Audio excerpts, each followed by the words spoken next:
Hi, purpose of this video is very quickly to just highlight an issue with the XP-510, XP-520, 530 and 540 printers.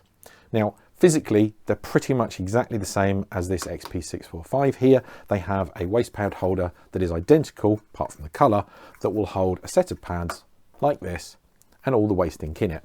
The only problem is that in the 510 through to the 540, the amount of waste pad capacity and the size of the pads is quite literally half of what you would get in one of these. So you don't get this, you get this half size pads instead. That means that effectively Epson have given you a printer that they've decided is only going to last half as long as this one here, which is nuts.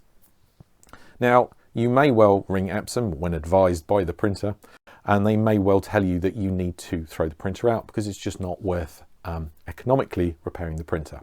Well, I'm here to tell you that's a load of bull.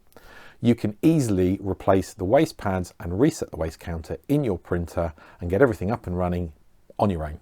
No problems at all. So just wanted to highlight that. Instructions on how to do it are available here and here, and there's additional information in the description below along with our contact details if you want to actually check a few things out privately.